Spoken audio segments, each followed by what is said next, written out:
Welcome to another episode of Conspiracy or Just a Coincidence. I am Jack Allen. So I think this is a first. I had Tony on last night.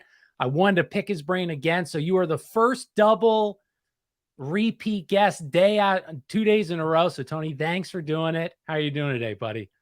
I'm doing fantastic. What an absolute honor. I had no idea. Happy to Yes, be here, dude. my friend. Well, so I when we talked the Gold Warriors book, and then we also talked the Big Silver short. And so I guess give everyone like a background because you run a precious metals company. What's like your background in this economic world? Well, that's a long story. As far as gold and silver are concerned, I just felt like I've always been on a path to be in this business. I couldn't quite articulate it because I love history. Yeah. I love digging into the past and finding out, why we have our current clown world reality. And it led me to precious metals. It led me to looking into the history of money, the history of fiat currency. Um, our history, the United States was built on gold and silver. It was Mm. built on a standard of value in our currency, our money, because we don't have money now. We have currency. Those are two different things.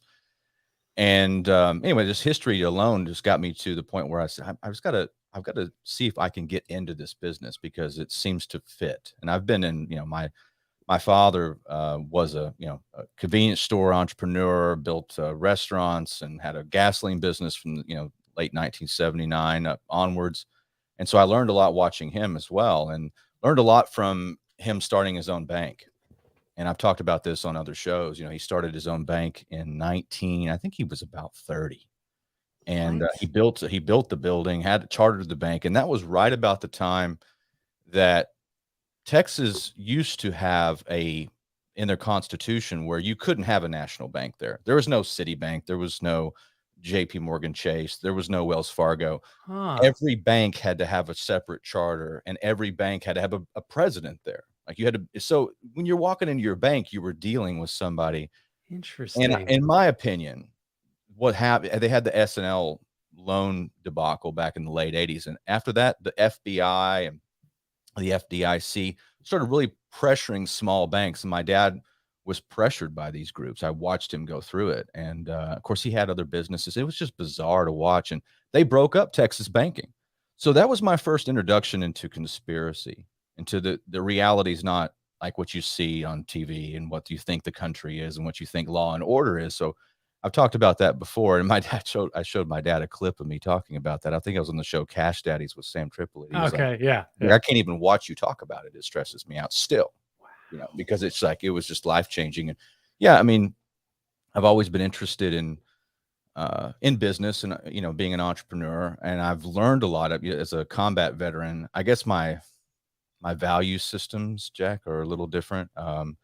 I don't just chase money. I find that to be empty. Mm. So I chase what the Greeks called arete. If that makes any Aristotle talked about this, is where you just have something which you're excellent. And I don't won't say I'm excellent, but I'm chasing excellence. Like I want to be known as not only the a good broadcaster and somebody who understands history and can come on a show like yours and hopefully have an interesting conversation, but somebody who understands gold and silver, precious metals, backwards and forwards, and of course, I'm some cryptocurrencies too. I'm a fan of Bitcoin. Okay. Um, but I have a company called Wise Wolf Gold and Silver Exchange, and it is very fitting. It is my avatar. As a marketer, I finally came up with something I like, and now people like I go and do the show America Unplugged, and Billy Ray Valentine introduces me as the wisest of all the wolves. Ooh, I like it, And I dude. was like, thanks, Billy. So yeah, it's become a part of me, part of my personality, and I'm proud to be associated with it. It's a great little company. We have offices in Texas and Branson, Missouri. That's my home office. Nice. I have I say offices and I have a corporation in Texas, and Right. I have a private mailbox, and I have I can do business in Texas. But so that's where we originally started in San Antonio. And Wise Wolf, we ship nationwide. We compete. We don't always have the prices that are going to beat the big boys, but sometimes we do. And I'm working on some new projects right now. I'll have to come on whenever I get them launched, but we've got a new membership deal coming out, and it's called Wolfpack, and I like it. Go I'm with this. building it right now. I'm building all the language for it and like the protocols and everything. So yeah, Well, dude, I'm gonna have to start buying it because I buy like every month. There's maybe 2 months I'll buy silver from I think Ampex or Amex. APMEX. Yeah. So now I got a new place to go from. Well, thanks. Yeah, Yeah. I like APMEX. It's a good company. I mean, JM Bullion's a good company. Kitco. I mean, I like some of these companies. I use the trading floor in Dallas, which is set up for people like me, which is they don't deal with the public, and you have to be recommended to use them. Like, so it's once you have a reputation where you can, so I can actually lock, like you can call me and say, hey, Tony, I want to get a certain amount of gold, and I can pick up the phone or even go in the back office and I can lock the trade in. So it actually stops the price before we even exchange dollars based off of the credit. Dude, So that's how I've built my business, is like just one trade at a time. And alternative media helps too. Yeah. Well, that's your customer. I'm sure a good amount of your customer base resides Absolutely. and yeah. Have you ever read History of Central Banking? Not read that. I know what you're talking about though. Yeah. I mean, it's funny. Why haven't I read that? You know, I've dude, read well, biographies on the Rockefellers, Morgan, Yeah. I think Ron Chernow did a biography on JP Morgan, the House of Morgan. Yeah. And Oh, that I've was seen always that on my book. dad's Yeah. shelf. And I actually one summer about 10 years ago, I'm like, I'm taking this book. Yeah. Bring it back. Well, dude, it's a good because so the guy who wrote that, I forget Steven something, he worked in the Federal Reserve in South Africa. And so he goes over from Roman times to up to current of how he focuses more on usury, but the general like opinion is that fiat currency isn't inherently bad. It's only bad when you have what was his point? Oh my God, now I'm blanking on what this, but yeah, like he says how I've used to think like you need to have it based on like precious metals, but fiat currency worked like in Rome, it worked under Caesar until until usury gets involved, and then once you outsource that banking outside the government, outside like the government, like you privatize it, that's when it becomes bad. So that was like and he shows how this happens over and over again, and how countries in Europe, they would kick out usury, they'd ban it, they'd have prosperity, then it would come back and it would crumble. But I think you would like it. I'll have to check it out. Yeah. Yeah, it always, I mean, Voltaire said it best, the value of every paper currency eventually returns to its original value, which is zero. Oh, I It like returns to that. its original state. And again, I don't think many people understand that. They think of because it's money is and currency is psychological in a lot of ways. I mean, look at FDR when he took office in 33. The only thing we have to fear is fear itself. And he was, the next day he's doing a banking holiday.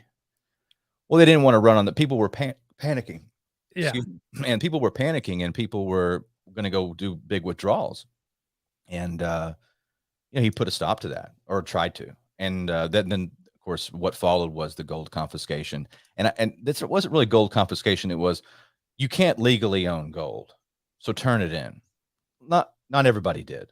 Right. Some people saw the writing on the wall, and it's kind of what's going on right now with Ukraine. We talked about that last night. I mean, there's a lot of parallels there where the West is like giving them billions, but they also said, hey, sell your gold. Right. Which is interesting. Like, well, what do you mean? You're giving me all this money, right? No, we want the gold. So the central bank, in 33 wanted the gold. They caused the Great Depression. I mean, even Ben Bernanke admitted that. Yeah, we did it. Sorry about it. We don't let it happen again. But yeah, they caused the Great Depression. They wanted the gold, and the gold was immediately given to the Bank of International Settlements in Basel, Switzerland. So the American people were robbed of their wealth, and they were given a $20 certificate from the Federal Reserve. And says, oh, here's some, fair exchange. And of course, the next, ensuing months, FDR raised the price of gold. So it's all gold and silver are money. And, JP Morgan said that gold and silver are money and everything else is credit. I updated that. I never heard it. I didn't know he said that. Yeah, he said gold and silver, or he said gold is money, everything else is credit. Interesting. But I updated that. Gold and silver are money, everything else is debt. It's no longer credit. Oh, I like it. Okay, because what he was talking about was credit against assets, credit against a gold reserve, and there is no fractional banking. We're gone off the rails. Right.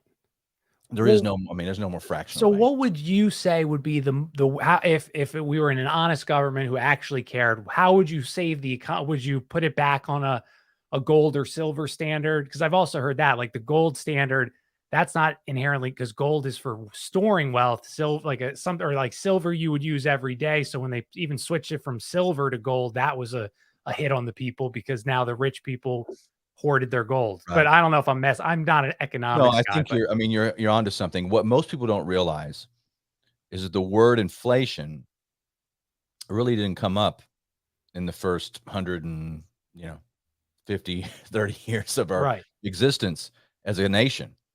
We actually were deflationary at some period of time. In the 19th century, our dollar was so strong that you had populist revolts, and you had William McKinley, and that's where you get the Wizard of Oz with the Cowardly Lion. That's William McKinley, the Yellow Brick Road, and all that stuff. I didn't know that either, dude. I've never. Yep. What does that mean? Well, L. Frank Baum was writing a critique on the financial system of the time, which was, Okay. The gold standard. Everything tracks, and of course it goes to the Emerald Palace. I mean, I don't remember the Wizard of Oz all that well, but it's green, and there's a wizard conducting the thing behind. Yeah. And in the book, Dorothy has silver slippers and not ruby red slippers. They're silver. Wow. Yeah. So damn, dude. They had a populist revolt. Most people don't know this, but you go back to the 19th century, late 1800s. Like I said, William Jennings Bryan runs for president, and they're talking about free silver. And what they mean by that is free up this. They had this massive, they had the Comstock load back in the 1870s. That's why, hey, I'm wearing my Morgan silver dollar Yeah, shirt. right. Yeah. That's where you get the Morgan. So they had this massive amount of silver, and they're like, hey, just more silver, because that would cause the dollar to inflate a bit. So there'd be more dollars. Farmers could pay off their debts. So the dollar was so strong back that there was causing a populist uprising. And again, it was put down, William McKinley beat William Jennings Bryan. And so, yeah, interesting tidbit. What was the book that was written? And a lot of people, Lockwood, I forget the guy's name, but there was this whole myth around the QAnon movement about Ingersoll Lockwood. Ingersoll Lockwood. Yeah, yeah. Ingersoll Lockwood wrote that book about William Jennings Bryan, which was a 1900 of the last president. It's kind of weird. I read the book. It's awful. It's just Is it? I've always just garbage book. And I was a little surprised. I was like, well, this is written by, like, is he on laudanum, or what was the point here of this book? Yeah. Yeah. But so we had those were part of we had such a strong dollar. And what that did was, when you have something tied to a standard, they have to think things through. There has to be debates. There has to be compromise. We have to pay for it somehow. Right. Right. Now we don't have that. And I ad nauseum, I bring this up, but Donald Rumsfeld, day before 9/11, gets up before the press and says, we can't track $2.3 trillion. And we're going to put it over. We're going to look for it in this accounting office. It's over here in the Pentagon. You guys will see it. We'll go tour it tomorrow around noon. I mean, I'm putting that last bit as ad lib. Yes. But you know what I mean? So they lose money. They lose currency because they can. They have a printing press. So with fake money, you get fake politicians, fake news, fake wars, fake reality, fake everything. It's all fake, right? So much of it's just based off lies, because from your currency, I mean, it says a lot about your country. It says a lot about your culture. Do you have a dollar as good as gold? Can you take, anybody's currency of their nation? You should be able to take a coffee can and put the currency in it, put it in the backyard, and dig it up, 30 years later, and go, I'm okay. I saved my currency. Right. I have a little bit of value left. At the very least, at the level one, should be you being able to save. But we've taken that away from people, because if you're saving dollars right now, they're devaluing them every single day. You can't do that under a gold standard. You can't do that you could do bimetallic standard, maybe link it to other things. That's why Bitcoin's so attractive, and a lot of people don't understand it, is because Bitcoin is finite. There's 21 million Bitcoin, period. Mm-hmm. Now, are Bitcoin real? Can you touch them? Can you take them home? Can you bury them in your backyard? I guess sort of, if you have a, like a hard wallet. Kind of, right. It's not the same thing. But if you're global with Bitcoin and there's 21 million Bitcoin and that's all there ever will be, you created scarcity, right? And if you got this coded thing, so that's what makes Bitcoin popular. A lot of people don't. They're like, "What? Why? It's not as good as my dollar that I have in the bank." Okay, because we talked about. I don't know if I was discussing it with you, but paper currency, cash, that only accounts for about 8% of all the dollars. So cash only accounts for 8%. Everything else is numbers on a ledger electronically. Right. Right. And so in the last 3 years, the central bank, which is the government is the Federal Reserve is not federal, but it owns the federal government. If you can follow my logic. They've made, and I didn't say the word printed. Snopes was like, oh, they didn't print 80% of the dollars ever made in the last 3 years. No, they made them.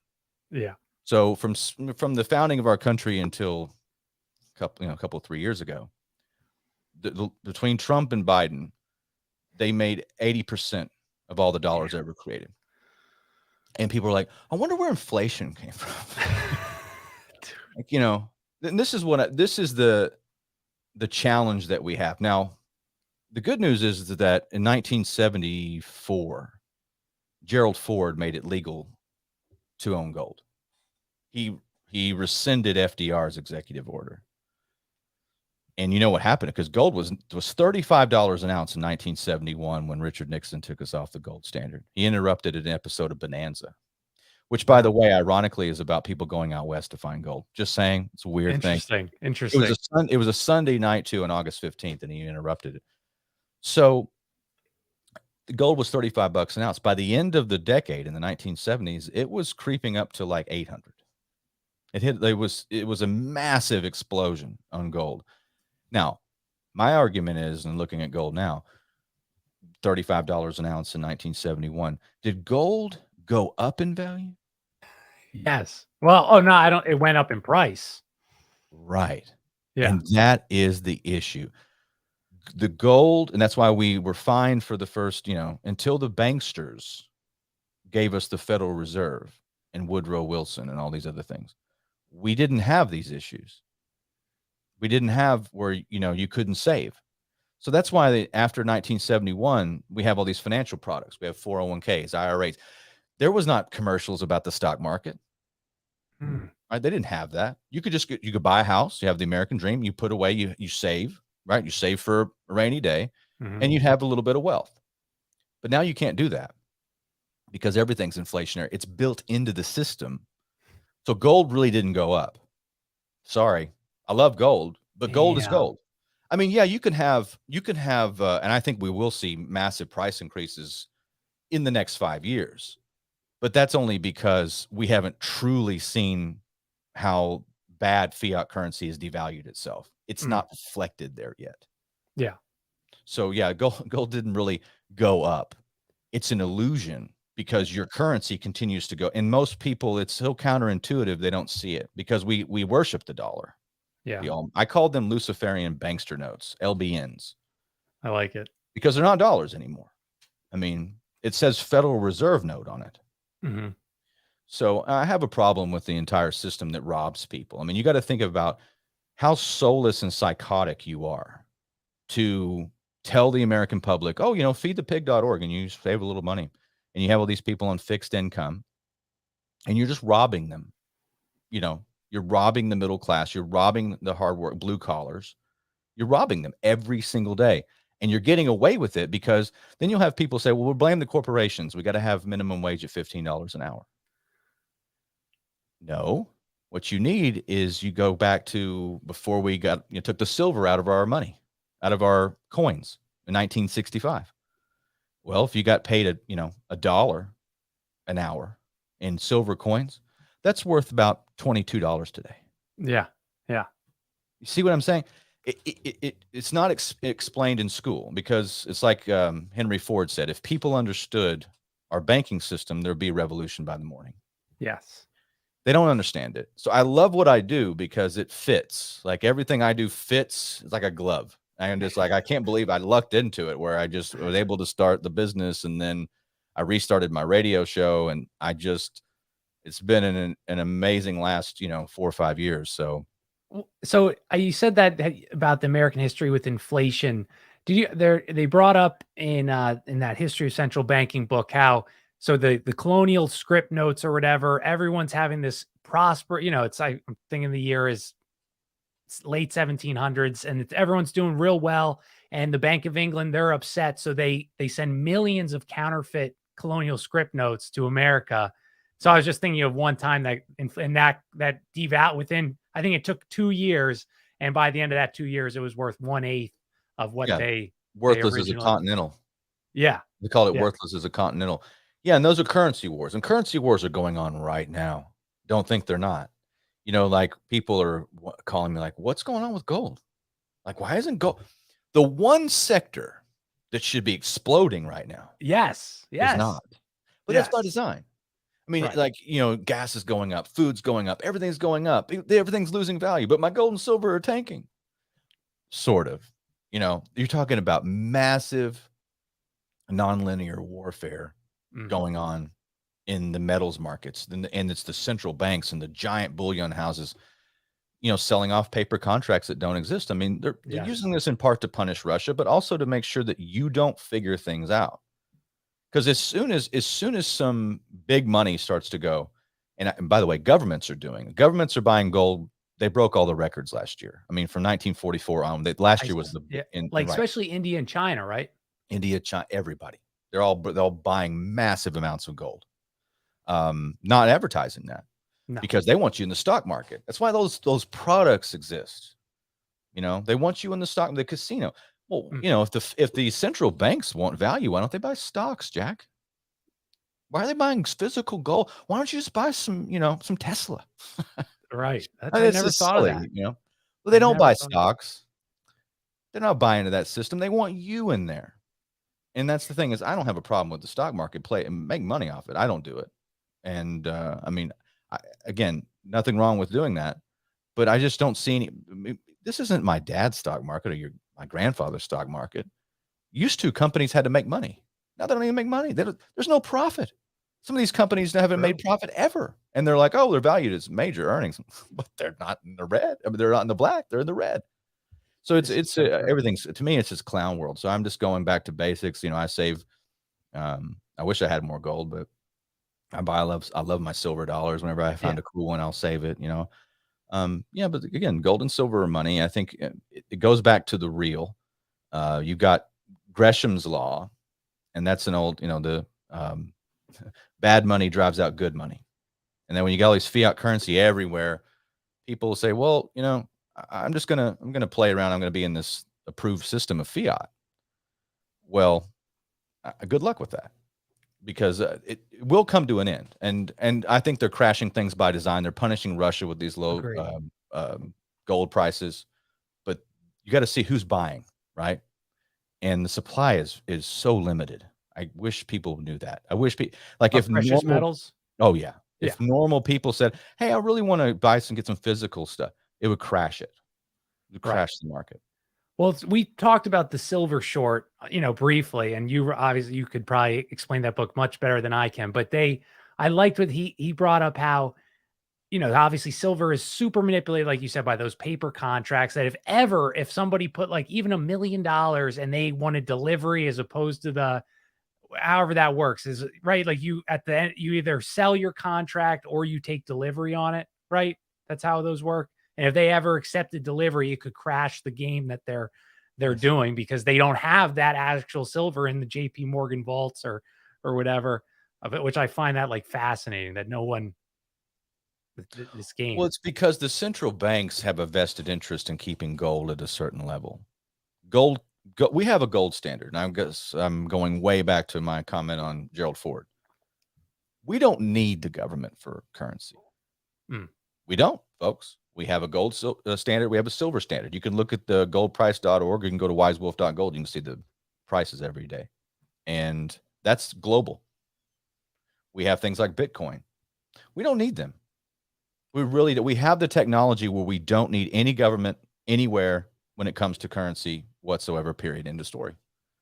They know that. Hmm. So with technology, with the fact, we've got, you can see transparent ledgers, all that. We don't need them, and they know it, and that's why they're trying to sabotage, cryptocurrency. They're sabotaging. First of all, the price of gold is a joke.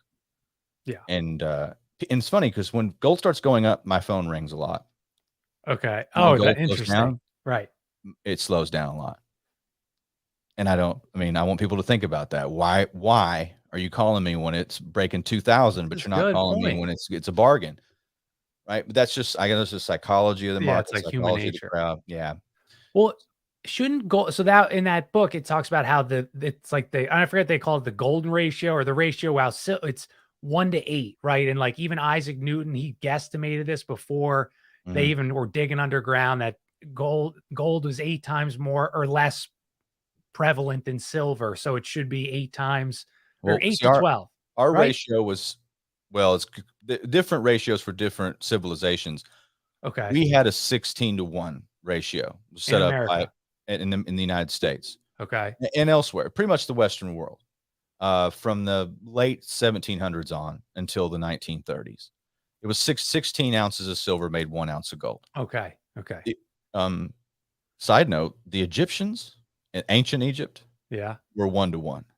No way. Yeah, Was it's that kind of just weird, huh? because of again, like supply and demand? Their supply was equal? They love silver too, and of course, silver's medicinal too. Right. So is gold, but more so silver. You have like colloidal silver.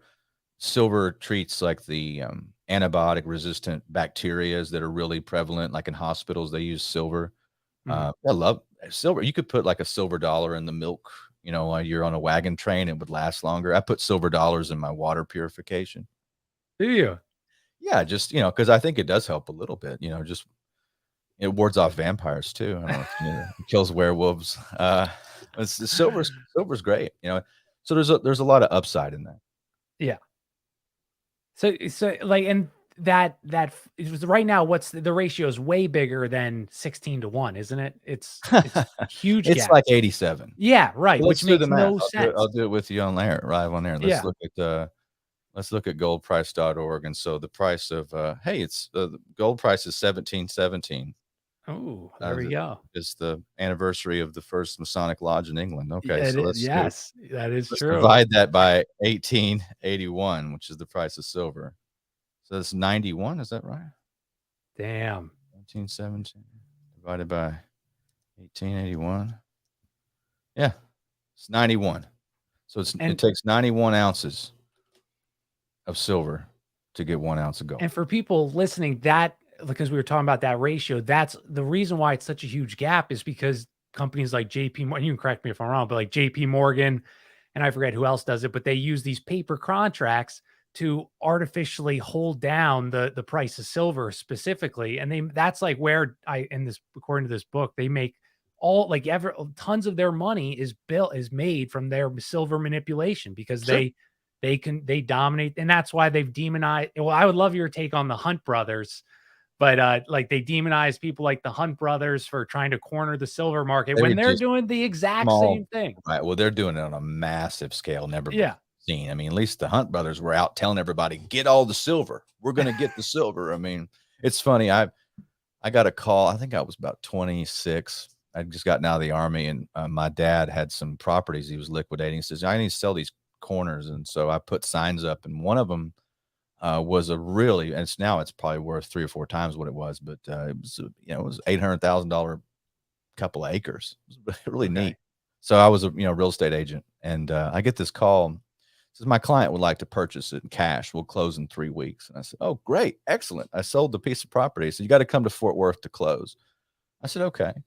And so I'd bring my dad. He said, who's buying the property? I said, I don't know. We got to start going through it. We go there. The title company's owned by the Hunt family. No way. And I go in there, and they don't even they're not there. It's just a title company that they use for their own property closings. And you just sit there, and it was interesting. I sold, What year was you that? know, probably 2006 or 7. Okay. Because did they have to go to jail for what they did, or is it just civil? No, I think the older Hunt brother, I believe he went bankrupt. Okay. But their family had the oil deposits in Libya right before Gaddafi took over. And that was supposed to be like they had hit the mother load. I mean, they were Yeah. rich before, but yeah, I mean, so I never they're heard that. nothing compared to the crooks, No. on Wall Street and JP Morgan. Because I think this whole Green New Deal and everything with solar and all the stuff, they need the silver. I mean, it's 2 kilograms of silver in each electric car, minimum, Right. plus batteries and I Right. mean Cell everything you phones. need. Cell phones, Yes. silver, and it's not there. It's too cheap to mine. You can't. Nobody's mining. I mean, I'm sure there is, but it's not profitable. Not at 1881 per ounce. Yeah. Yeah. When we've lost major purchasing power on the dollar in the last 3 years, it just doesn't make any sense. So yeah, I think they've got a vested interest to hoard it. So the last thing they want you doing is buying it, in my opinion. Yeah. I mean, I go by what they do and not what they say, because you look at the Right. central banks, they order gold. And I know that these big companies are stacking the silver, and I think they want to they manipulate the market. I'll give you an example. The Wall Street Bets crowd, and I've talked about this many times, but the Wall Street Bets crowd back in February of 21 tried to get the price of silver to go up by buying physical silver. They were going to do like the GameStop thing with silver. Right. Yes, I remember that. I don't think I've ever had so many calls. I mean, it was starting Sunday night, going into it was just wham, my phone's ringing. I started buying up all the silver I could. The trading floor was out. I didn't have any left. I mean, people coming in just buying it, trying to get the price of silver to go up. I called dealers that I knew. The same thing. We're 7 weeks out now. The next day, Jack, the price went down on silver. So you explain to me how you can't find a thing and it goes down in value. That's because the big banks sold off 1.5 times the annual supply of silver on a contract in one day to dump that price. So that when you say that means that silver is technically taken off the board, right? Is that what that means? Pretty much. What I think, yeah, I don't know how they do it. I don't know. I mean, sophisticated. I mean, I'm not a criminal, so I don't think like, I'm not a bankster. Yeah. But I know that they have a vested interest in keeping it down. Right. Because they want to put their clients and their top people, they want to accumulate silver. And I think it's again for the Green New Deal and all this junk, right? They want it. So they were able to sell off these futures contracts in a way that just makes the spot price go down.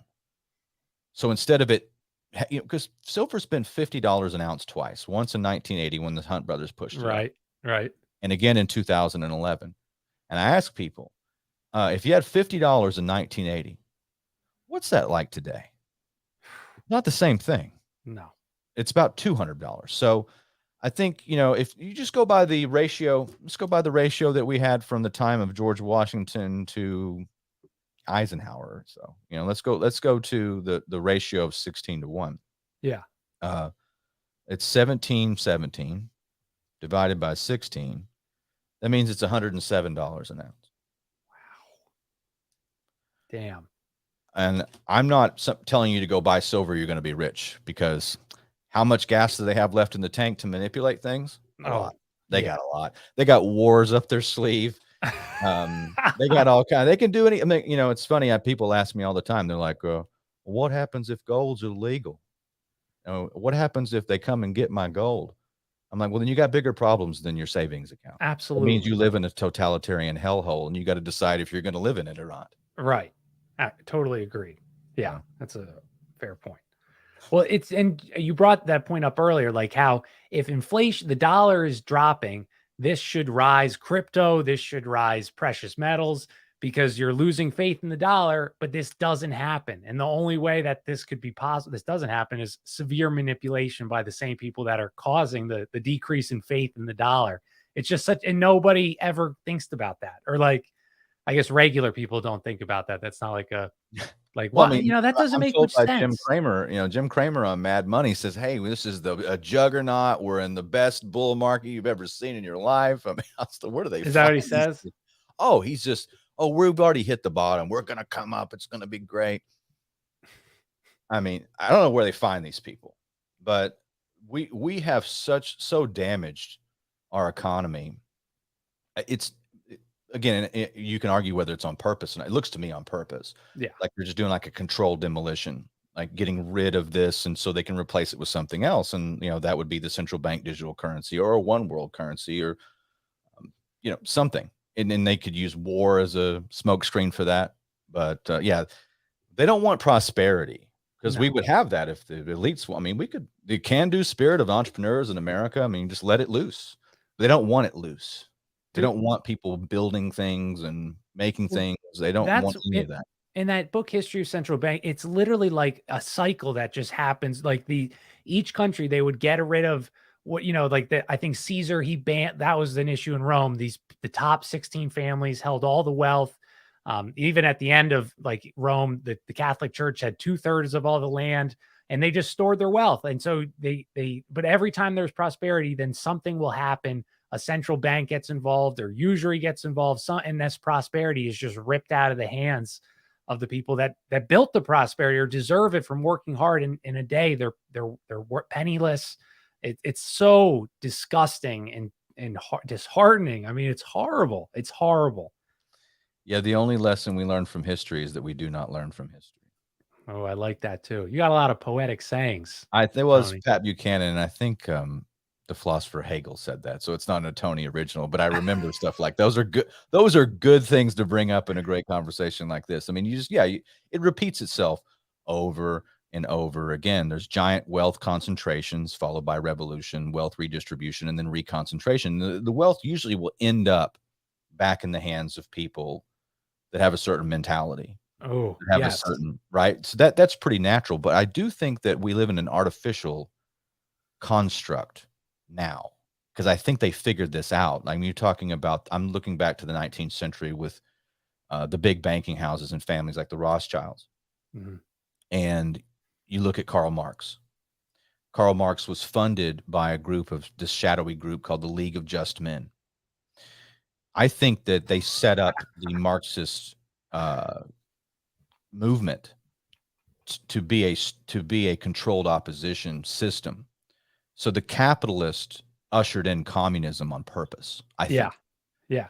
Because they funded it. They funded it heavily. I mean, they're the main. Like most people, I don't know why they don't know this. I was never taught this, but had I known this at 17, 18, I'd have a totally different take on history when I was reading it. But like you've got the richest people in the world funding communism in 1917. I mean, they put Lenin on a sealed train car in Germany. Yes. And the head of the central bank gave him a fake passport or a clean American passport. Millions in gold. Back. And Leon Trotsky was a newspaper reporter in New York. Yeah. Millions in gold. And then President Wilson made sure he got there. Canada tried to stop him. That's who was Trotsky, not Lenin. Yes. Well, Lenin was in a sealed train car. And of course, the head of the central bank in Germany was Max Warburg, and the head of the central bank in the United States was Paul Warburg. They were brothers. We're at war. I mean, give me a break. I know, dude. So I think that there is something to. I think they control the goal here. With the world's richest people, if you want to call them rich, I don't know what else whatever word. I mean, I think of like a rich person, but I mean they have like this is just astronomical wealth. I mean, you look at I think it was Rodney Howard Brown. He had a book called The Killing of Uncle Sam, and then he has a book called The Killing the Planet. And it's about the Rockefellers and the Rothschilds. And it's like the Rothschilds have $500 trillion. They always have. I mean, it's like it's just based through holding companies. And when you ever see the Forbes list of like the world's richest people, I'm like, that's not the world's richest people. The world's richest people are generational wealth with holding companies and banking houses, and and several studies have shown this. I mean, Jim Marrs had quoted a study out of Switzerland in like 2007 that confirmed this. Like they were like, who owns all these companies? And they like tracked back to like 3 different companies who own like 41% of the world's businesses. Well, even JP Morgan, he was a Rothschild stooge. At least that's why they put him in business because they wanted to give the impression that, if you didn't want to deal with a Jewish banking house, you go to JP Morgan. So you'll have the Christian banking house. Yeah, they just put people. It's brilliant. Oh, it You is know, brilliant. it's Yes, I brilliant. always say that. But again, if communism was a threat to their wealth, then they'd have it eliminated. But Yeah. it's not. They love it. They fund socialism around the world. They love socialism. Socialism's great for rich people, like Yeah. ultra wealthy, because then you get to kick the ladder down. It's like, okay, I have all the products and the patents. I don't ever want to compete with anybody again. What do you need? Universal basic income and leftist movements. That Yep. way, no one will ever be able to compete with you. You use the mob and you gin up the resentment about, oh, that person owns this. That's, they're oppressing me. And it's the richest people funding you to riot. That's what, like, 2020 was all about, right? Yeah, dude. 2020 was the summer of love and burn everything down and the pallets of bricks, all that Well, I stuff think funded Sutton by very wealthy did the people. term corporate socialism, and that's what he said the goal was. I'm sure we were talking Sutton yesterday, but that's what they did with FDR's New Deal. They were all those people revolt or protesting, getting violent, whatever, and they wanted all fair pay or whatever, safe working conditions, and they said no, we'll give you health insurance and all this, and now every company has to provide you health insurance, and it wasn't because they wanted to give them health insurance, but it kicked out all their competition that wasn't large as Bingo. them. Yeah. Bingo. It's what it's all about. I mean, it's creative destruction, and the reality is not what it seems when it comes to the class warfare, what you think it is. If it was a threat to them, if these socialist movements and Green New Deal and Ocasio-Cortez and all these people, if they were a threat, they wouldn't be in power. What's a threat is populism. Always has been in this, like, to the ruling elite. Yeah. That's kind of a blend. That's everybody. That's the people versus the plutocrats. Like, hey, we want a chance. We want a country. That's a bad word too. Like, nationalism's bad. Dude. Countries are bad. Borders are bad. Right? Sovereignty is bad. Right? This is evil, and it has to be stopped at all costs. These white supremacist movement, all this stuff. Right? This is that's where they take these things and they make them into something else. Right? Through labels and language is really brilliant. But populism, it would, if it was presented, and that's kind of what Trump was in 2016. He ran. Whoever constructed his campaign, and where Billy Ray Valentine talks about Cambridge Analytica and Bannon, but they hit a nerve. There's enough of that to make a huge difference where people were like, hey, I don't like these trade deals. We can see the damage they do. We don't like these wars. We like having a country. We just kind of want to be left alone. Can we just go back to having a country, being left alone and making things? That's really appealing. But both parties are like, no, you're going to have endless wars. You're going to have these open borders. You're going to have this welfare state, and you're going to love it because that's patriotism, right? Patriotism is paying $7 a gallon for gasoline. Yes, dude. Right. That's for the cause. For democracy. For democracy, right? Dude, it's so funny that you say that about. So I'm not like a great thinker. That's why I read the books and I can do an outline. But I started saying that a while ago after I forget which book I read. But it's not that. It's nationalism is the goal, is the thing they need to erase, and that's who the CIA. Every time they would label a leader a commie, like we were talking about Arbenz in Guatemala or in Afghanistan, whoever was the leader there in the 50s. They weren't commie, they were nationalists. The guy in Guatemala, he did land reform because United Fruit Company was chaining their poor peasants, but he didn't even take the land that it wasn't the land they were using. They owned the land, and he said, okay, you're not using this land. Let's give this to the people. And they labeled him a communist, but he wasn't a communist. He was just he wanted the best for his people. And that's who they knock out. So definitely, I agree with that's the fear, is if enough people had said, you know what, our people deserve what better than this, and we all group together, that would shake and kill the system or the scam they have.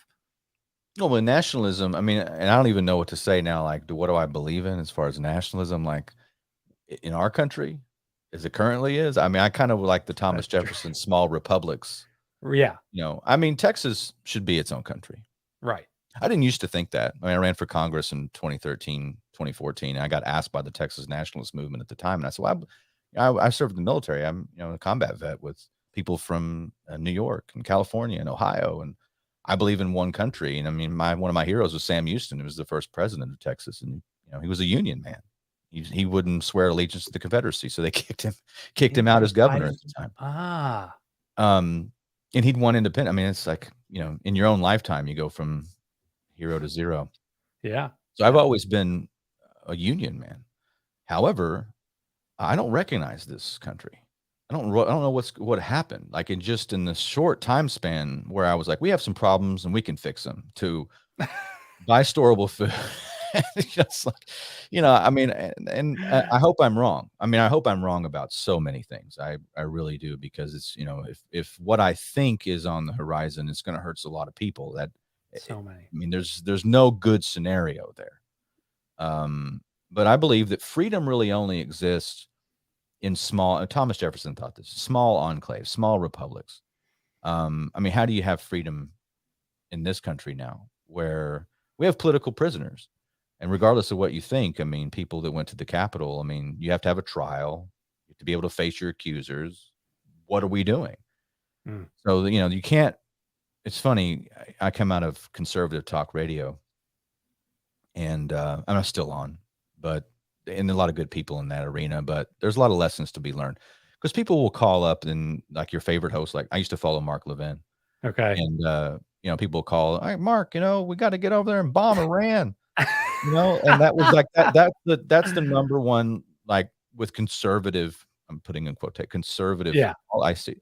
So when I go on the air and talk about, nationalism, bringing troops home, having a border, not a new world order, I didn't get any calls. No, what really? Well, how do you square that, America, where you have political prisoners and you can't face your accuser, you have no speedy trial, you throw trumped up charges, and pun intended, trumped up charges, where you get thrown into, a hole somewhere, and we're the greatest country on earth. What? With freedom, and so, I mean, I don't believe in those things anymore. I wish I did. I love my country, and I mean, I would die for the republic, but where is it? Oh, powerful. Sorry, so what's not there anymore? No, dude, and dude, that was I don't know. Did you come up with the we have some problems, we can fix it, to food buckets? That's hilarious, dude. That could be like on a t-shirt. I just thought about that now, but that's where I used to be like, we have some problems. I used to say, Dude. we have paragraph problems that can't be solved by soundbite solutions. We have to think these through. Now I'm just like, I want to get away from it. I don't want any part. Like, I've been to Washington, D.C. I'm so glad I lost. I ended up being friends with Congressman Ralph Hall, I actually ran against him, and he was the last World War II veteran. As a whole, I should write a book about that, because he and I spent a lot of time together. And wow, he's dead now, right? Yeah, he died back in 2018, 19. It's 2019. Wow, long time though. Yeah, he was amazing, and we'd have, I'd go when he was out of power. I'd go over his house, and we would just sit and talk amazing history, dude. And I knew so much history that it's like he was talking to somebody from his own timeline, right? Oh, other people aren't interested. No. But I was fascinated, I mean, he's friends with LBJ and Reagan. He put Ronald Reagan on hold. And I asked him, what do you mean? He was like, well, Ronald Reagan called my house. And he said that, and they said, the president's on the phone. And he said, I just took the phone and hit hold, put it over to the side. And they said, what are you doing? He goes, I want to put a president on hold. So it's just, I mean, I love talking to him about that kind of stuff. Yeah. And he was somebody I think I could talk about these issues with, and I was just getting into my phase of, because I was not welcome to the conservative movement, because I'm like, and they're like, oh, he's a veteran of Afghanistan and Iraq. And I'm like, absolutely. I was like, first Army company on the ground in Kandahar, Afghanistan from 9/11. Wow, okay. I was in Mosul, Iraq. That's excellent. We got to bring the troops home. Oh, what? You mean you're not like Dan Crenshaw? You don't want to just bomb everybody and send other people's sons and daughters to die on the line? No, I'm like, we're bringing the troops home. If we're gonna take the border, the troops off the borders of South Korea, and we're going to put them in South Texas. People go, yeah, I guess. But, it was fun. I'm like, we're going to bring I remember I got called a lib because I said, we need living wage jobs. These multinational corporations are robbing the American people of jobs through things like NAFTA and GATT and the Trans-Pacific Partnership and all this stuff. And people were, this is before Trump. Yeah. And it's funny, after that, some of these same people that were like, oh, yes, well, we'll get rid of those trade deals. I was like, okay. It took a while. Yeah, dude. Well, that's what another like scam is. they make it so like if you think, oh, people deserve a living wage, they deserve, if they're working 40 hours, they deserve to be able to go on a vacation once a year or whatever. But if they've tricked everybody to think now, if you say that to the conservative group, now I think more are open to that, but they'll immediately say like, what, are you a socialist or whatever? But Yeah. they put these It's a shame. ideas. Yeah. That's the Fox News dumbing down Yeah. of economics. Right. It's like, well, no, what I'm talking about, you want to have a country or you want to have an idea? I mean, we can have this idea about, red, white, and blue, and we're the best, and, capitalism wins and all this stuff. Or you can think about like, well, it's just kind of like Adam Smith wrote the book Wealth of Nations in 1776, right? He's an Englishman. Alexander Hamilton read Adam Smith and said, I agree, except for this one part, and that was trade. And that's why the second act out of Congress in 1789 was the Tariff Act. The second thing we did was put a tariff on, and tariffs were our taxes. We charged entry to our market. If you wanted to sell things here, you had to pay a tax, or you could move here and build it here and employ people here. Amazing. And that's how we created the manufacturing marvel of the world. That's why Britain asked us to bail them out twice. Right. Because they went free trade in the 19th century. We did not. You know who else isn't free trade? China. China's not free trade. They want you to be, because they want to dump things in your market, but they have massive tariffs. I didn't know that, dude. Sure. That's brilliant. You won't hear this because they use our old playbook. Our old playbook, we dominated the 19th century and into the earliest 20th century. Dominated until the Federal Reserve, because that's what that was all about. And they also did the tariffs in 1913 as well, along with the income tax. And you brought up the income, because so I read this book, Jesuit book, who is about a weird name, Rulers of Evil, but I can't think of the guy's name. But he talked about how 1913, he said it was because of numerology, it was important, but they did that. They did Federal Reserve, income tax, and then that right to Senate. How you before 17th Amendment.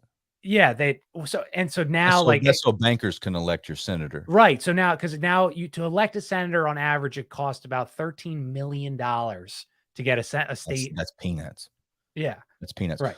What they did the 17th Amendment for was, most people don't know this, used to the legislature would pick the senator. And if the senator wasn't serving the people, right, it wasn't doing, and they would censure them.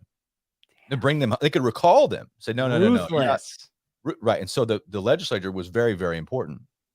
What the 17th Amendment did is says, oh, democracy, how wonderful. You see, I don't like popular votes. As a matter of fact, I'd give it up. I think we should give up our right to I think we should give up the system. It's not a right to vote for the president in the popular vote, because our first 6 presidents were pretty good. Mm-hmm. You had Washington, Adams, Jefferson, Madison, Monroe, and Adams again. Those were good presidents. They weren't elected by a popular vote.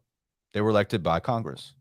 I'd be fine with that. Matter of fact, the Congress in the Constitution, you're supposed to have a congressperson for every 33 or 34,000, something like that, people. Now it's 800,000. So you have these massive districts with one person instead of represented by, you see what I mean? We haven't adjusted, and we've just left these in place. So these congressional districts are bloated, and it takes, 2 or 3 million to run for Congress. And it's a broken system. Yeah. Here. But voting doesn't help. It's an illusion. I mean, voting on the local level is good, and I'm for it. I will be voting in local elections very soon. I voted in the last presidential election. I wish I had not. Wish I had not even taken part. What a waste. No good choices. No. But but again, that's so we can have $1 trillion election. Yes. Eventually it's billions right now, but it'll be trillions. Trump got $16,000 in total donations from hedge funds. Hillary got, it was 20, 30, 40, some massive amount of millions of dollars, right? He didn't know them anything, but he hired all the hedge fund people. I know. Yes. Yeah. So, I mean, none of this stuff is good for us. I mean, is popular, voting made it, we're less free, and we have more voting than ever. All right, so I got two topics that, and they're both going to be long, but that's all right. So Go ahead. I'm recently joining this camp. So I read this book a long time ago. It was called Freemasonry and Zionism Behind the Revolutions, and he goes over how the Freemasons systematically every revolution has systematically been done to remove the monarchy and to install a republic in all these European countries. And so he presented that idea. It was a French guy that they did this because monarchy was the strongest form of government to protect the people. And that was the first I ever heard of that. And especially in the conspiracy world, we talk all about, but no one really brings that up, or I never saw that. And so I was like, am I going crazy? Like, so what's, and now I've read, I wouldn't call myself like a monarchist, but I could see the value in the people like characters like Caesar and Napoleon, these people that, kicked out the central banking, all these things like that. But so what is have you ever heard that theory? Do you think that there's monarchy would be a possible, because like you said, voting is so broken. The stupid person who, doesn't pay anything into the system has their vote that's equal to mine, who I pay into the system. Like, this doesn't work. That's backwards. That does not make any sense. Well, you know who else thinks that is James Perloff. No way. Really? James Perloff, who wrote, he's been on my show several times, and a great guy and a great thinker. So much respect for James. But he goes, I mean, you read his books, and he's not a fan of the system of even republic. He's more of because he says, look at how the morality we've lost since we've lost a king, since we don't have a monarch. Yeah. I'm not in that camp. However, I will say that you have the Jacobins, the proto-Marxists, the revolutionary types. I think they're always used. I mean, you can talk about the Oriental Lodge, the Lodge of the Nine Sisters, and so on, and then Europe.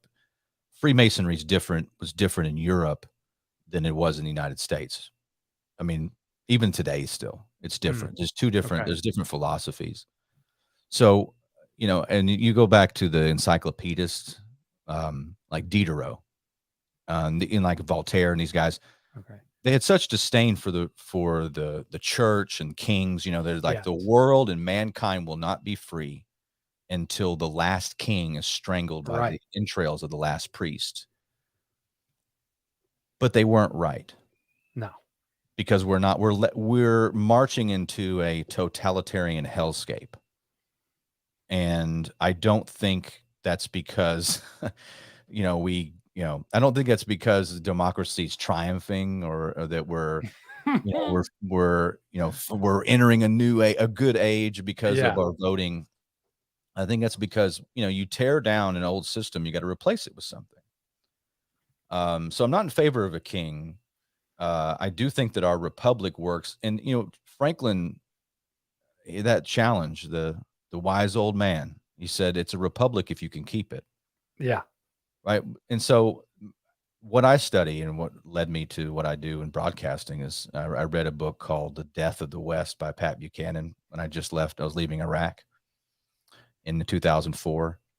And I'd read, that was my education, was the military. I mean, in Iraq alone, I say this all the time. I read about 200 books. Wow. That's so I just have them shipped into me. I was like asking people, you gotta get a copy of this. I was mostly history and biography. Yeah.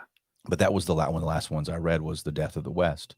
And it changed my life because I never really thought in terms of civilization as a a byproduct of culture and language and people, blood and soil, all these things that make a country. Like, we have it in our head today that a nation is a notion. It's an idea. Mm-hmm. But that's silly. It's stupid. I mean, Japan is a nation. In 50 years, Japan will be Japan because they're Japanese. Mm-hmm. Mexico will be Mexico. China will certainly be China. Yes. They'll be Chinese. Yes. We will be what? Yeah. Hey, you're being a little great replacement theory here, dude. Well, that's what they say. I mean, you have somebody like Biden who says, we're celebrating the fact that we have less people of European descent. When has anybody ever celebrated something of a loss of a people? I mean, unless you're like, a genocidal maniac. but and I'm asking a fair. rhetorical question You're right. at Yes, this that's point fair because of enough. these people. But yeah, I mean, the big questions about civilization, and about order, you know, I used to call myself a conservative, and every once in a while I'll slip up and say I am, but I don't want to conserve this. Who wants to conserve this? Agreed. What are you conserving? I'm a Yes. restorationist and I'm a traditionalist, and I think that cultures produce constitutions and not the other way around. If you want to know why we have such corruptions, we lost our way, you know, and the sunshine and rainbow future is talked about by the left and progressives is a hellscape. I'm sorry, you're gonna build. That's, I mean, there's many levels to the issue with Ukraine and Russia, but does Russia want this? Does Russia want to be us? Do you want to be do you see who runs our country? You see who Hmm. Voltaire said it best. If you want to know who rules over you, look to who you cannot criticize. Beautiful quote. We can't criticize people on this show right now. And you know what I'm talking about. There's certain Absolutely. things I can't talk about. Really, I don't want to get your channel Yeah. into the doldrums, Agreed. because I've had YouTube channels. They're long gone, Right. and I didn't even, my broadcast, I think I lasted as long so no one could understand what I was talking about. So I think some of my broadcasts lasted long. My channels lasted because what did he say? So that's the kind of broadcaster I am. I'm going to reference things. I'm going to think things through. And so it's more of I hope a thinking person's show than just trying to get attention, Right. So, but man, we look at who's in control, and wow, it really does argue for that we're in a simulation, or that you died a long time ago and they spliced it, and this is some kind of test, for you. Like they're going to turn the lights on here in a minute and go, okay, you were in a car wreck in 1998. We wanted to see how it would play out. Turns out. So you would label yourself like a paleo conservative? Like what system of government is it? Because real quick though, I got this. This was a C.S. Lewis quote: "When men are forbidden to honor a king, they honor millionaires, athletes, or film stars. Even famous prostitutes or gangsters. For spiritual nature, like bodily nature, will be served. Denied food, and it will gobble poison." But I love that quote. But Yeah. what would you like what system of government would be your Tony's choice if you're setting up a new country? We found land outside the ice wall, and it's over there. That's a great question, because every day one of my friends is Gary Barnett, GaryDBarnett.com, and you can find him on Lou Rockwell. He's one of the most, like, you read his articles, and I have this whole thing about my show is weapons grade truth. I came up with this as weapons grade, I like Gary it. Barnett is weapons grade. He's just no holds barred. He's a volunteerist, anarchist, libertarian guy, been around a long time, wrote stuff and did a book with Cynthia McKinney recently. Super smart guy. I've had him on my show a bunch of times. And I'm like, every day, Gary, I'm becoming more Gary Barnett and less Pat Buchanan. And that means he just wants freedom, right? Freedom, leave me alone. I don't like a state. I don't like any of this. I don't like systems. Just to hell with it. We all live together. I don't know. I definitely think that culture matters. I think the smaller that you can make your country, the better. The idea of empire corrupts. Empire corrupts absolutely, kind of like power does, right? Right. And that's the thing, is we're a republic who became an empire. And once you become an empire, then you throw off all the things that made you great. And, James Madison said it best, is a nation cannot survive, or a republic cannot survive in a state of perpetual warfare. So we've been at war for as long as we've been an empire. Yes. That started in the Spanish-American War, really. Right. And we just got that first taste of bitter fruit. We loved it, dude. And we loved it. And it's funny because people think that America can't be great unless it's fighting some costly war. Like that's what made us great. And I'm thinking, well, the country was great beforehand. I have silver dollars that were in a country that was great before we had these world wars, before we had nuclear weapons, before we had the Cold War, before we had all this stuff. We were great. We were great people. Why do you equate greatness with fighting? and war and conquest and all this other stuff. And it's just because of the brainwashing has been turned up to 11, and people, that's what they equate with what a great nation is, and that we're the indispensable nation, and all this other stuff. And that gets a lot of people killed. Yeah. No, dude, it's so would you say like you're an anarchist? Is that where you would? Oh, I just depends on what time of day you ask me. Okay, that's a fair. But That's fair. I have friends that, like, I come out of the paleo conservative Yes, right. movement, right? Libertarian, mix. Yeah, Because I'd be talking to people like, you want to end the Fed? I'm like, absolutely. yeah, It needs to be audited so we can see what the crimes were. We end it, done. And they're like, oh yeah, so free markets. I'm like, free markets, but no free trade. And they're like, oh, why? Well, because that destroys. And they're Yeah. like, what do you mean? I've never heard that. That's great. Free trade is the Trojan horse of global government. That's what it is. I mean, I'm think, sorry. dude. The problem with free trade is that if every nation was on economic parity, then it'd be fine. It wouldn't matter.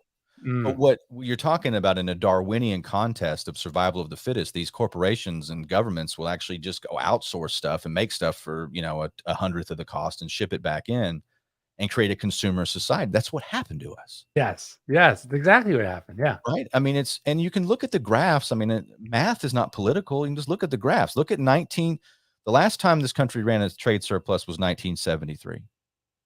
And then Richard Nixon kind of freaked out and they got rid of him. He freaked out, really. He was like, whoa, we need to put tariffs back on. And they're like, no, don't worry about that. We'll get rid of you next year. So you look at the graphs and it's massive. I mean, just up and to the right, corporate profits. I mean, like you've never seen. It's the greatest transfer of wealth. Yeah. Except for what happened in the last 3 years. I used to call it the greatest transfer of wealth in history, but it has a silver medal now. And then you see wages of Americans and it goes like this. So these two things, free trade, inverse relationship. Right. Yeah. We were a wealthy country because we made things. It has to have production. Right. And so we stopped making things. I mean, look at Detroit. And somebody took a picture of Hiroshima in 1945 and Detroit in 1945. And, Detroit's this thriving metropolis, all this industry going on, the arsenal of democracy, beautiful, everything's great. And Hiroshima is this wasteland. You fast forward to 2015 or so, and Hiroshima is it's doing well. And Detroit, well, that's what on purpose. We didn't do this because we're stupid. No. If our leaders were stupid, every once in a while they'd make a mistake in our favor, but they never do. Yeah. So that's how I know that this is we've been farmed. There's been a lot of creative destruction, controlled demolitions, whatever you want to call it. But America's being gutted on purpose and redistributed. And it has to do with these policies. And my last, I've never thought of free. I've never heard that before. So thank you. I always like, if I learn something new with I've learned a few things with you, but with guests, then I know it's a good show. But so my last thing I want to talk about was crypto. So I read Paul Williams's Operation Gladio. I don't know if you ever read that. Yeah, I know about Operation Gladio. And so they, in that story, and everyone that's in the chat, they've heard me talk endlessly. But it was when the CIA is selling drugs to fund their whatever they want to do, and they, at that time they were laundering money with the Vatican. They're creating shell companies and banks and all this stuff. That ends because they start getting caught, in my mind. And so I think that it's not too far to say that they created crypto as the next way to launder money, because they can't create a fake bank or they can't as easily as they did in the 70s and 80s with the internet and stuff. So they created crypto as a way to massively launder money, this drug money. But what do you like Bitcoin? And I own Bitcoin. Like, I don't, and I don't know, that's like a sensitive topic, but do you think, what's your take on crypto? Not to me. Well, people get very upset about flat earth, Bitcoin. I'm trying to think what else you'll get like lots of messages if you take a side on a stance on either one of those two. But I don't know why. Yeah, I don't know why, dude. I don't have the issue where you just make me mad. Maybe where you start telling me about how Trump's great and QAnon is the guy. I mean, you start doing that, I'll be like, I'm going to start. It does. I guess that'd be like the one thing I consider a trigger. But no, I mean, I bought my first Bitcoin ATM in 2016. Okay. I saw people going up and putting money in this Yeah. machine. And I'm like, I knew what Bitcoin was. I read it in Reason magazine in like 2014. I wish I'd have bought. At the Yeah. time it was like $350 Yes. a coin.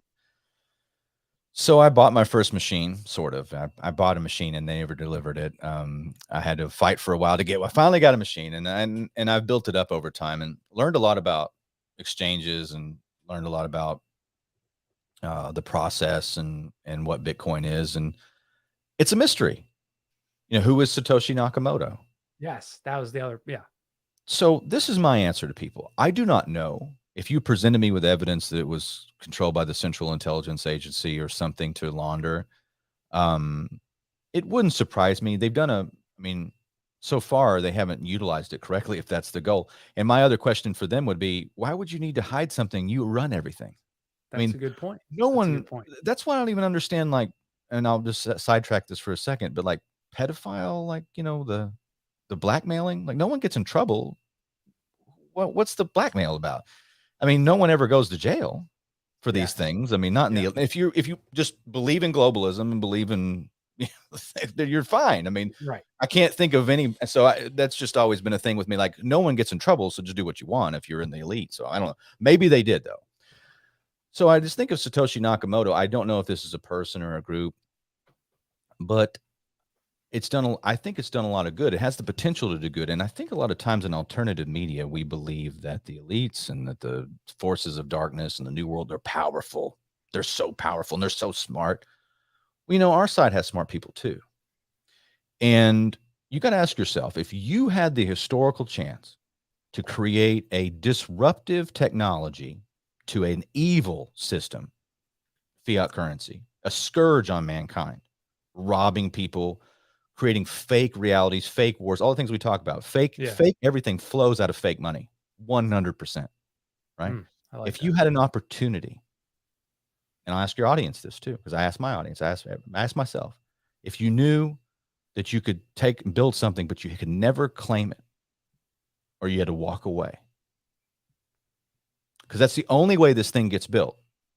No other cryptocurrency will ever be like Bitcoin, because every cryptocurrency has a company. It has a signature. It has somebody associated with it. Yes. The only way that Bitcoin ever really works is if we never know. And that person and Satoshi never moves his coins, which he probably, if it's a he or whatever it is, it's probably dead. Maybe it was one of the last gasps. Maybe it was this person that was like, I'm going to leave this. This is my legacy. I don't know. I like to think about that because I think that's in conspiracy culture and alternative media, we really just overestimate the goblins that run things. They're just a bunch of degenerates with monopoly money. That's real. They're not smart. Have you ever been in a room? I have. I've been go to Washington, D.C. I spoke, and I remember introducing Congressman Ralph Hall. It was me and Ted Cruz. Like Ted Cruz, it goes up first, and I walk up, introduce me and Ted together, like this whole thing. I'll have to send you the video. It's kind of surreal because I had like $35 at the time. Like, it was like, I'm not important. I just happened to get here. It was funny. And, I was looking at the room and it's got all these senators and generals and all these people in there. And I'm just, just thinking, this is not a room I want to be in. Yeah. And it was funny because Congressman Hall he was not of that ilk. I didn't get that vibe from him. He was the guy used to land. He was landing planes on aircraft carriers when he was a teenager. Right. And they had just pretty much, the airplane had come out in its year. Right. And within 30 years of that, he was over there, And so, these are people are just, they're just magnificent specimens of courage. Yes. So amazing. People always say, well, that everybody's bad and everything sucks. And I just can't do that. That's nihilism. I can't subscribe to that. Yeah. So I don't know what Bitcoin means, Jack. I'm not telling everybody to go. If you don't know it, you don't understand, don't go buy it. And it could go to zero. I don't think so. People have compared it. Look at the it's tulip mania. Tulip, yes. Yeah. No, because they can make more tulips. And again, I think misunderstanding that as well. But I don't know. It could be a big bust. But the only way to if Bitcoin had to be what I think it could be, then it had to be anonymous. Interesting, dude. I like that theory. You're right. And you're right about the other, because I see I'm not in the crypto world, but I see like Ethereum president or whatever, and I'm like, oh, this kind of seems Yeah. like ruined, because this guy, it's like a his lot of money. those guys are just kind of shills. Yeah. Just Yeah. Well, dude, I mean, look at all those. Coinbase. I mean, Yeah, all those like what are they? Shit coins they call them, or whatever. yeah. Like all these people are just creating their own crypto. Like I There's don't. nothing wrong with that. I mean, there's probably going to be some great. I like some of the privacy coins. I'm not a Bitcoin maximalist. Yeah, I hear that. But I term. think we're going to be I mean, I just think, I do a show once a week with Kinsey, my co-host, and she's a Gen Zer, and she does all the research on crypto, and I do a lot of the precious metal stuff. And it's called the Wise Wolf Golden Crypto Show on Saturdays. And I tell people, look, I love this technology. I think crypto is going to be this, like, that's the new stock market, but not yet. I mean, you're talking about, there's going to be massive losses. You had like 1,300 coins or something in 2015 or 13, and now 22,000 coins. I mean, and they've been all these there's a exchange going out of business a day or something, like in the last month. Yeah. So chaos. I'm not bullish. Although I do think that the future is there. So study it. I mean, that's why I think we should study it. And that's, again, it's an amazing time to be alive, because we have all this opportunity, but all this danger. It's two things. Because if they can convince us to go along with a central bank digital currency, I'm not an alarmist, and I'm definitely not saying this for effect, but that's game, set, match. Yes. You cannot survive. Freedom and liberty and humanity and dignity cannot survive central bank digital currencies, period. No compromise. It cannot. We already have it pretty much.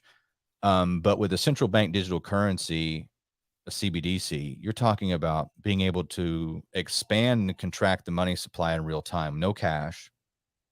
You'll be able to track all wallets, all expenditures on the blockchain.